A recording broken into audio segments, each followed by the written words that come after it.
Amém, né? Quando eu chegar no céu, eu tenho um pedido especial para Deus, para Ele me dar o dom de cantar também, né?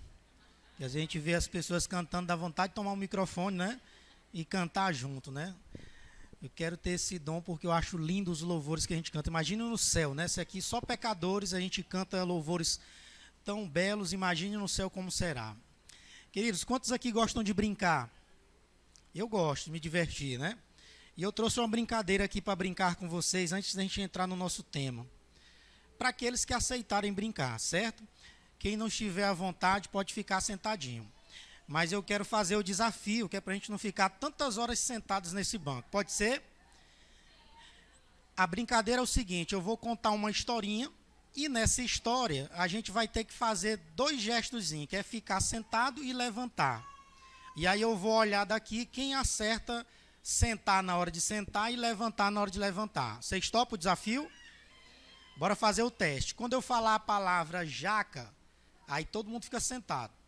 E quando eu falar a palavra jacaré na história, todo mundo se levanta. Aqueles que puderem, certo? Bora fazer o teste? Jaca. Todo mundo sentado. Jaca. Jacaré é de assustar, viu? Pra gente... Jacaré. Pronto, beleza. Jaca, jacaré. Beleza, não tenham vergonha não, viu? Pode fazer. Podem sentar. Vou começar a história.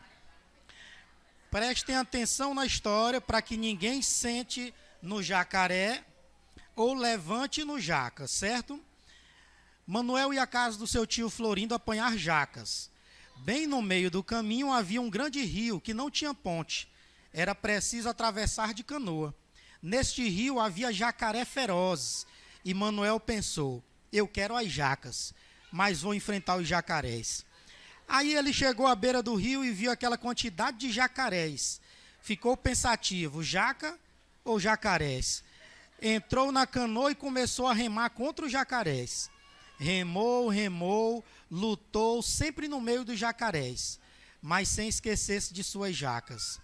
Até que enfim chegou à margem do rio. Ufa, esses jacarés me cansaram, mas estou mais perto de minhas jacas. Andou, andou e viu o pé de jaca. Como fazer agora? Apanhou 5 jacas e lembrou-se dos jacarés que enfrentaria. Mas voltou feliz da vida com suas jacas até o rio de jacarés. Colocou as jacas na canoa e começou a luta. Salva a jaca e bate no jacaré. Bate no jacaré e salva as jacas. Até que jogou uma jaca nos jacarés, e eles o deixaram seguir em paz. Chegou, desceu da canoa e comeu todas as jacas. Olha, estão de parabéns, viu? Todo mundo acertou, né? Agora, para quem ficou atento e não conhece a história, não vale mentir, né? Quem lembra do nome do tio do Manuel? Hã? A maioria se concentrou só no jaca e no jacaré, ou de não passar vergonha, né? E esqueceram que o nome do tio dele a gente contou bem no início, né? Ele foi na casa do tio Florindo, né? Então, querido, só para a gente distrair um pouco, porque diz que o cristão ele deve ser alegre, né? Tinha uma irmã lá em Timon que eu não cumprimento mais essa irmã, eu me afasto dela. Porque a irmã, você chega de sábado e fala, irmã, como é que tá? Aí ela começa a contar logo um problema. Mas a irmã tem tanta dor que quando você sai de lá, você está com a mesma dor da irmã, entendeu? E o cristão, por mais que ele tenha dor, por mais que ele esteja passando por uma tempestade, mas ele tem que confiar em Jesus. Ele sabe que Deus vai aliviar qualquer hora aquela dor, e se não aliviar aqui na terra, no céu, a gente vai ser restaurado, amém? Então a gente tem que ser positivo, transmitir alegria, nada de tristeza, né? Tem gente que só anda aí com o rosto triste, parece que vai desabar a qualquer momento, né? Para quem não me conhece, como nosso amigo já disse aí anteriormente, né, mas para os que não estavam aqui, eu me chamo Valdo Neto, né? Sou casado aqui com a Polichena, dá um tchauzinho aí. Nós temos agora esse bebezinho que vai fazer 11 meses, dia 4 agora, no mês que vem. Minha sogra, né, a Francisca. Meus amigos aí que eu convidei, o Jefonardo, que a maioria conhece, que é o Jefos, né? O João Pedro e a Berenice, né? Dê um tchauzinho aí, pessoal saber. Sempre que a gente vai em alguma igreja fazer uma programação, nossa equipe é grande, né? mas graças a Deus toda a equipe está envolvida em algum projeto missionário, né? Tem uns que estão em Barras hoje, tem outros que estão em São Pedro do Piauí terminando um Calebre, outros estão em Timon, outros estão aí divididos por Teresina. E nós devemos estar sempre envolvidos na missão. E se você falar assim, mas eu não sei fazer nada, pois vá pelo menos para sorrir. O seu sorriso já vai garantir a salvação de alguém na igreja, amém? Você é importante para Deus e nunca esqueça disso. Queridos, o tema que eu trouxe hoje, pode soltar mesmo. O tema que eu trouxe hoje, dá para ler aí, né? O amor que pode tudo mudar, né? Que amor grandioso é esse que pode tudo mudar? O amor ele é capaz de restaurar aí qualquer enfermidade, né? Levantar qualquer pessoa no leito da morte. Tudo por conta do amor, pode salvar vidas, pode fazer tudo. Eu vi um relato uma vez de um garotinho de 8 anos de idade que ele salvou um homem que estava tentando cometer suicídio. Só porque ele disse que amava aquele homem e aquele homem não entendeu, porque ele não conhecia aquele garotinho. Aquele garotinho tinha um costume de todos os sábados à tarde distribuir folhetos e livros pela cidade. Só que a cidade onde ele morava fazia muito frio e chegava a nevar. E nessa tarde de sábado ele chegou para o seu pai, como todos os sábados, falou, papai, vamos, está no horário. E o pai dele, mas meu filho está muito frio hoje não tem condições da gente sair, ninguém vai nem receber a gente. E aquele garoto insistiu, até que o pai permitiu que ele saísse. E ele foi entregar um folheto, não conseguiu entregar muitos, mas uma casa chamou a atenção daquele garoto e ele bateu insistentemente. Até que depois de muito tempo, um senhor abriu a porta, recebeu o folheto daquele garoto e aquele garoto olhou para ele e falou assim, Jesus te ama e eu também. E saiu em disparada para sua casa. E aquilo emocionou aquele senhor, porque ele disse que há muitos anos ninguém falava que amava. Ninguém dava um bom dia, ninguém falava nenhuma palavra de carinho. E aquilo foi o suficiente para ele desistir do que ele estava fazendo, né? Ele disse que relutou porque ele pensava que a pessoa que ia bater na porta ia bater, cansar e ir embora. Mas aquele garotinho estava determinado e foi o suficiente para salvar a vida daquela pessoa. Será que você tem distribuído amor para as pessoas? Será que você tem distribuído gentileza? Ou será que você só cobra amor e carinho e não distribui? Convido você a abrir sua Bíblia no livro de Marcos, capítulo 4, e o versículo 35. Marcos, capítulo 4, versículo 35. Antes da gente ler, vamos fechar os nossos olhos mais uma vez e fazer uma oração. Poderoso e eterno Deus, que habita nos altos céus, obrigado, Senhor, por todo esse momento aqui ao teu lado. Fica agora conosco nesse momento que também é importante, que é a leitura mais uma vez da tua palavra, que nós possamos sair aqui diferente de quando chegamos, Senhor, e que nós possamos levar aos outros o amor que iremos aprender hoje aqui. Perdoa os nossos pecados, derrama o teu Santo Espírito em nossas vidas, te pedimos por Jesus. Amém. Acompanhem comigo a leitura dos primeiros versículos, Marcos 4, versículo 35 em diante. Eu vou ler aqui na tradução jovem, talvez a sua mude um pouquinho, mas é a mesma coisa, viu? Naquele dia, ao anoitecer, disse ele aos seus discípulos, vamos para o outro lado. Deixando a multidão, eles o levaram no barco assim como estava, e outros barcos também o acompanhavam. Levantou-se um forte vendaval e as ondas se lançaram sobre o barco, de forma que este ia se enchendo de água. E Jesus estava na popa dormindo com a cabeça em um travesseiro. E os discípulos o acordaram e chamaram, mestre, não te importas que morramos? Ele se levantou, repreendeu o vento e disse ao mar, aquieta-te, acalma-te. O vento se aquietou e fez-se grande bonança. Vamos parar aí por enquanto. Quantos aqui já tiveram a oportunidade de ir na praia? Né? Quantos aqui já tiveram a oportunidade de entrar num barco na praia? Já? Qual que é a sensação? Tem como dormir sobre um travesseiro num barco? A onda joga a gente para um lado e para o outro, né? Uma vez eu tive a oportunidade de ir na Pedra do Sal ali em Parnaíba, e lá tinha um barcozinho que eles deixam ali ancorado, né?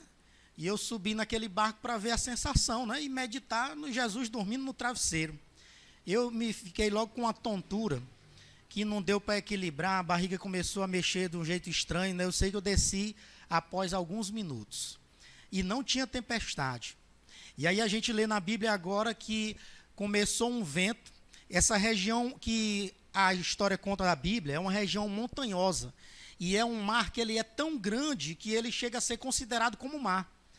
E lá, como é rodeado de montanhas, vem às vezes um ar quente com ar frio. Quando eles se encontram, desperta uma tempestade vez por outra. Diz que é uma região perigosa por conta disso.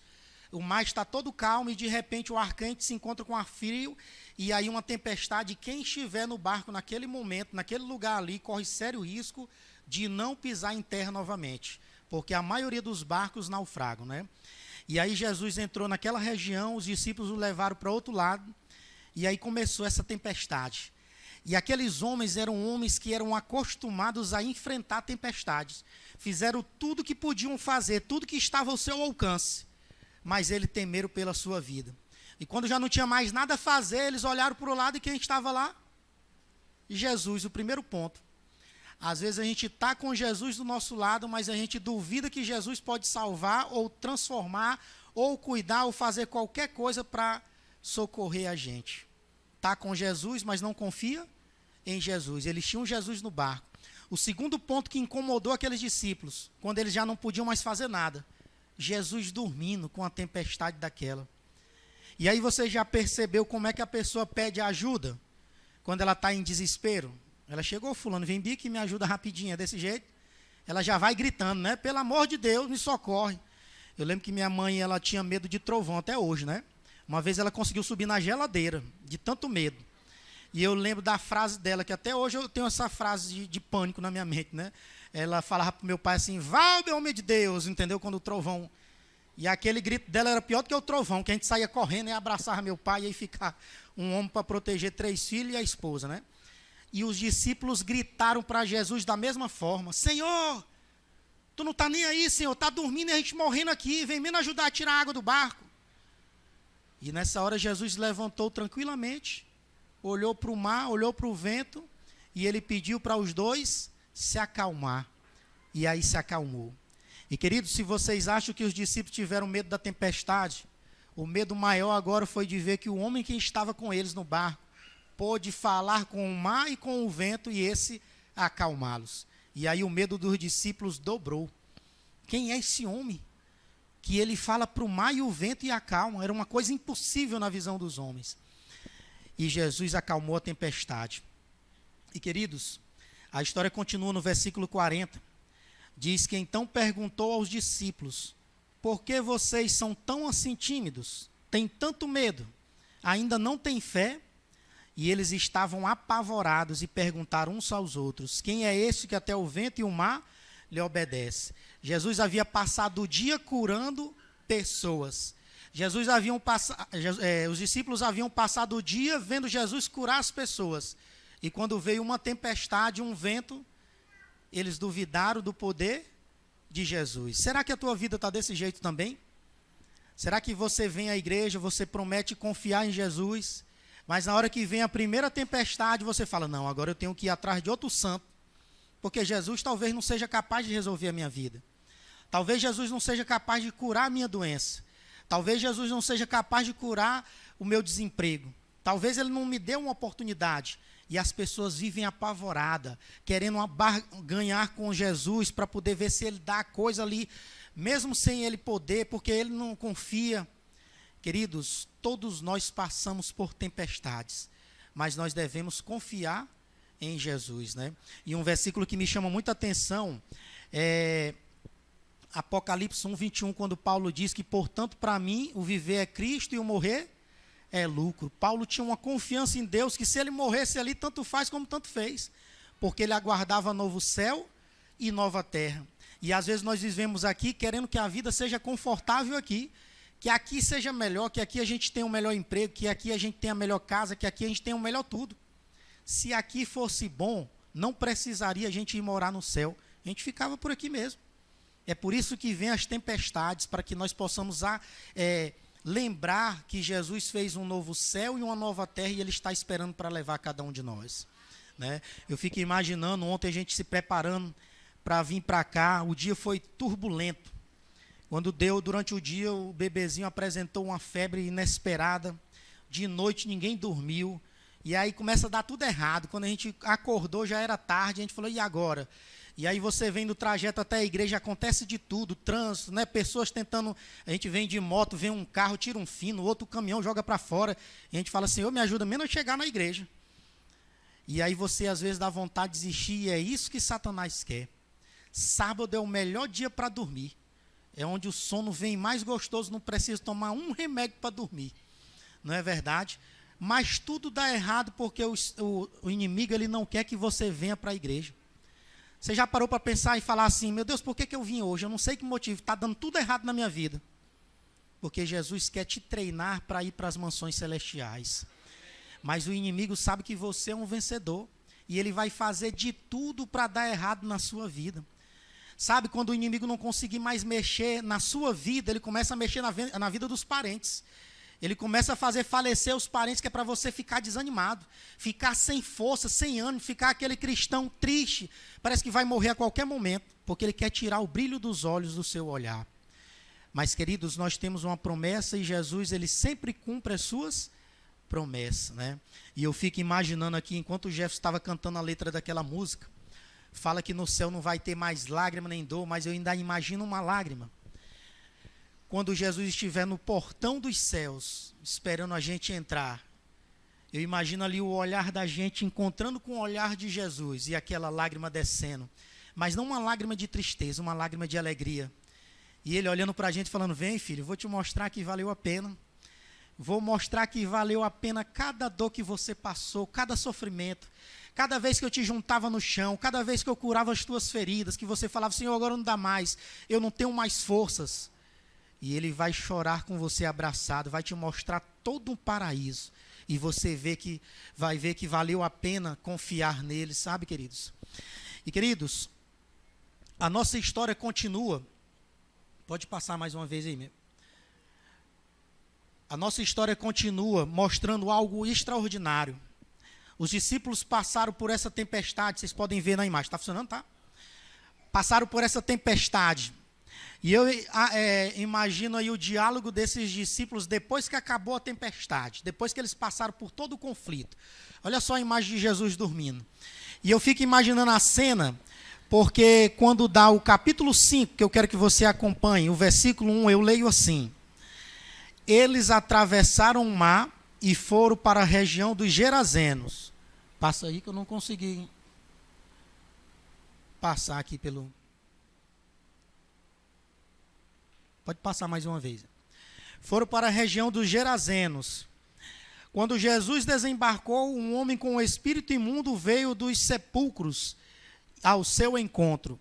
E esse homem vivia nos sepulcros e ninguém conseguia prendê-lo, nem mesmo concorrentes, por muitas vezes lhe haviam sido acorrentados os pés, as mãos, mas ele arrebentava as correntes e quebrava os ferros de seus pés.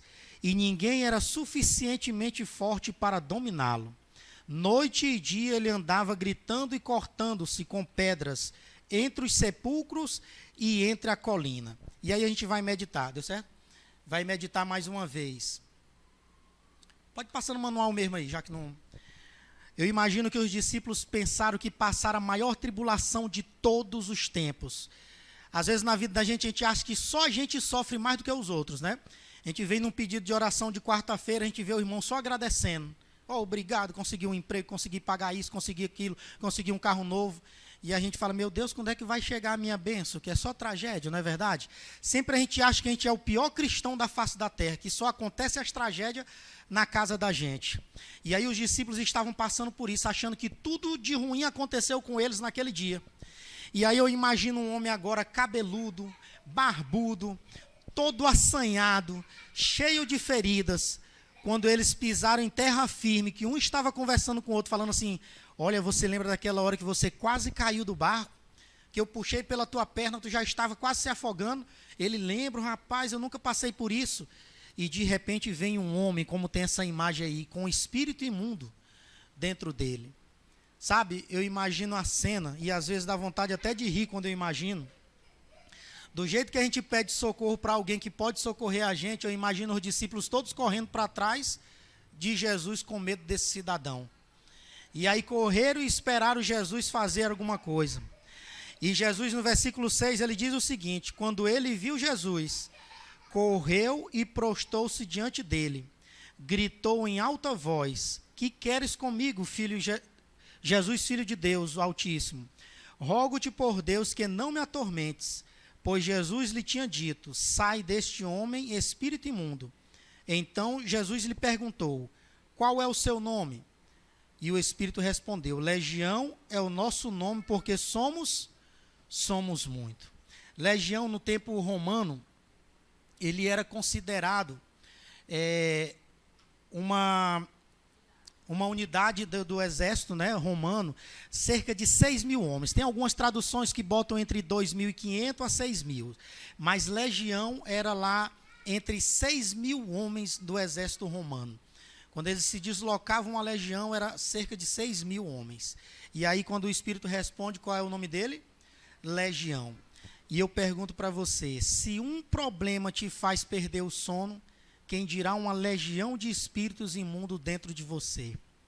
Eu fico imaginando a mãe, os parentes desse jovem, quantas noites perdidas de sono, orando para que ele pudesse retornar ao seu lar. Pois o mesmo não poderia ser preso porque arrebentava. Tem algumas traduções que falam em guilhões, né? Amarravam e prendiam com guilhões. Guilhões era como se fosse um tipo de cadeia mais resistente, o aço mais resistente da época. E mesmo assim ele arrebentava com aquela força sobrenatural. Imagine a mãe de um jovem desse vendo o filho longe, andando pelos sepulcros de dia e de noite, se mutilando. E ela não podia fazer nada. Quem sabe só rogar a Deus pelo seu filho, né? E quando os discípulos viram, achando que eles passaram a pior tempestade, a pior tribulação, eles tentaram correr. E é assim que a gente faz quando a gente vê outras pessoas em apuro. A gente quer salvar nós, mas às vezes tem medo de salvar as outras pessoas. A gente não quer perder tempo. E eu fico imaginando também o que Jesus passou nessa história, de ter que atravessar uma tempestade para mostrar para os discípulos essa lição de vida. Jesus correu o risco de morrer ali naquela tempestade junto com os discípulos. Mas sabe por que ele enfrentou tudo aquilo? Porque lá do outro lado, quem sabe, tinha a oração de uma mãe por um filho que há muito tempo não voltava para casa. Que há muito tempo não almoçava, não jantava, não tomava café, não participava de uma ceia junto da família, porque os espíritos o haviam dominado. E quando ele chegou lá, Jesus transformou a vida daquele homem.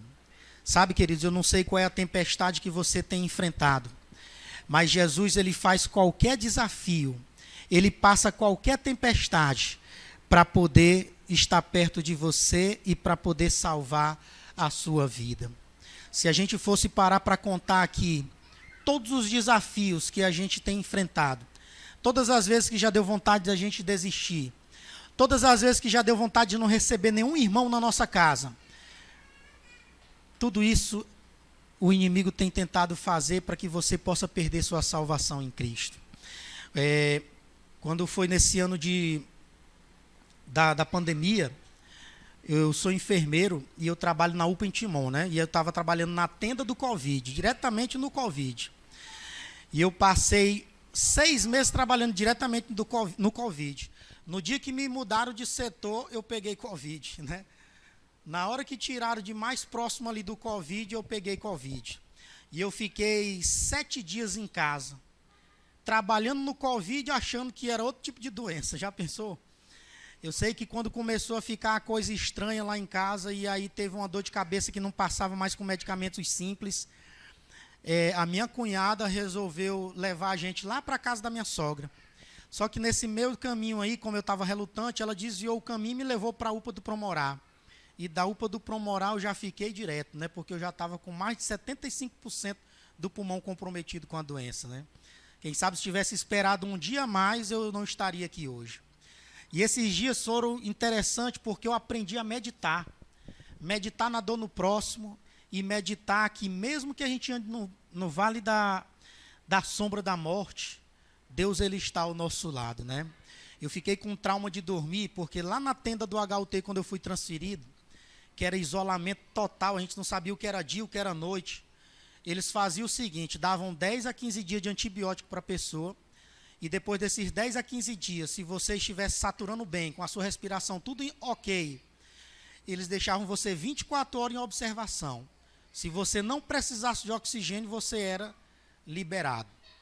E eu tinha medo de dormir e ser entubado, ou não acordar naquele outro dia, né? E eu ficava relutando, até que o cansaço vinha e me dominava. E quando eu acordava no outro dia, que eu olhava as pessoas da frente, o leito estava vazio. E eu descobria que aqueles não resistiram às 24 horas. E aí o meu medo foi aumentando. Eu falei, eu não vou dormir, porque se eu dormir, eu também não vou resistir às 24 horas. E aí eu dormia, quando eu acordava, não tinha alguém do meu lado.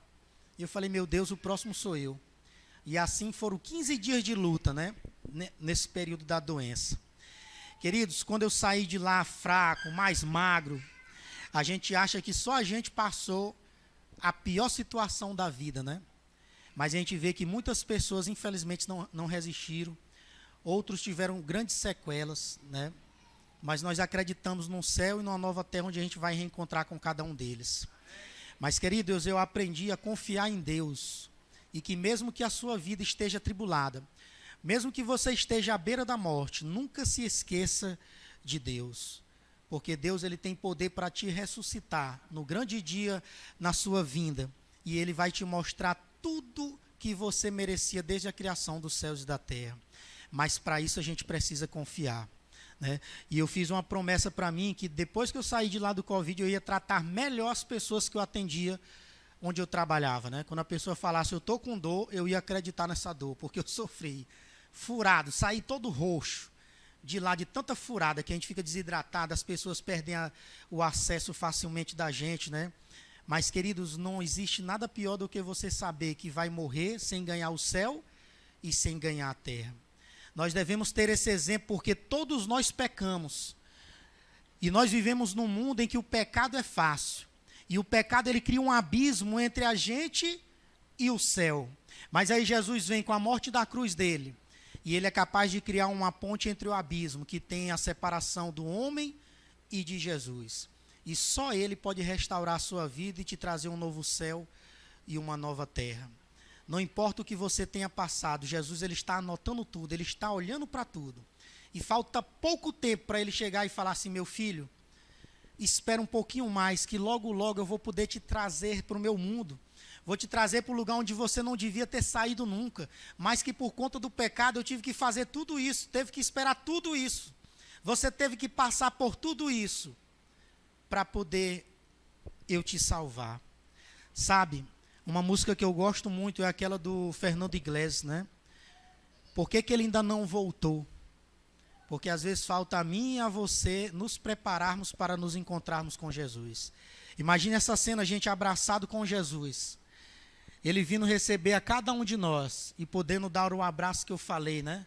Na porta do céu, ele chegando, vem falando o nome de cada um de nós. E ele mostrando que valeu a pena cada esforço, cada sacrifício, cada dor sofrida, cada lágrima caída. Mas para isso falta você e eu nos entregarmos, nós andarmos de cabeça erguida, olhando sempre para o céu, porque logo, logo nós teremos um encontro com Jesus. O inimigo, ele vai tentar fazer de várias formas você participar desse encontro maravilhoso. Ele vai te trazer desafios que você vai achar que não vai poder suportar, que você não vai conseguir chegar até o fim.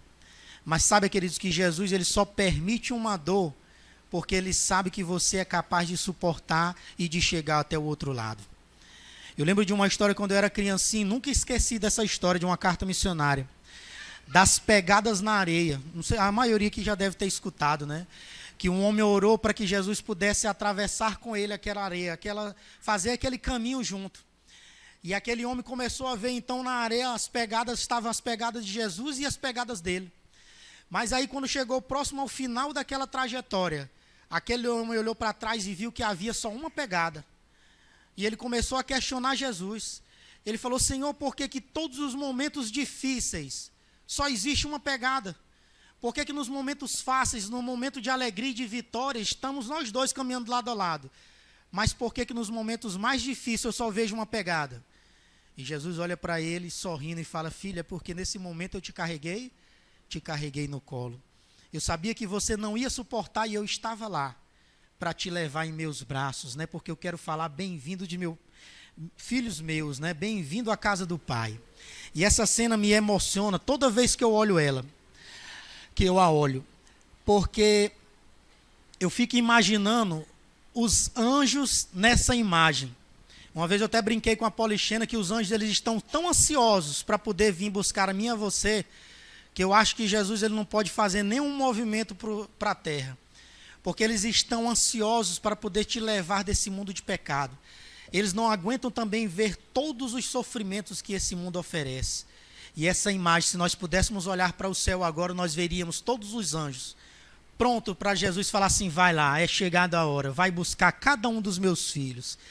E diz que o céu vai ficar vazio e em silêncio nesse momento, porque nenhum anjo vai ficar no céu. O próprio Jesus, ele vem para buscar a mim e para buscar a você. Já pensou que imagem maravilhosa, o anjo chegando e falando: venha, filho, agora é de verdade, não tem mais nenhum sofrimento, não tem mais que esperar, toda aquela angústia passou. E aí o Jesus vai vir nas nuvens do céu para buscar os filhos que ele havia comprado no seu sangue na cruz do Calvário. Quer você fazer parte disso? Se entregue a Jesus. Quer você fazer parte desse grande encontro? Ore a Deus, fale: Senhor, a minha vida tem estado errada, a minha vida tem estado de mal a pior, às vezes eu não confio em Ti. Mas, Senhor, eu quero acreditar nas Tuas promessas. Eu quero ser um exemplo para a minha vida, para a minha família, para as pessoas que estão ao meu lado. Eu quero que as pessoas, através de mim, possam fazer parte dessa imagem também, indo morar nas mansões celestiais. Sabe, queridos, eu não sei se você tem a oportunidade de frequentar hospitais, mas é o pior lugar para se trabalhar. É um lugar onde a gente vê as esperanças das pessoas ali em tragédia.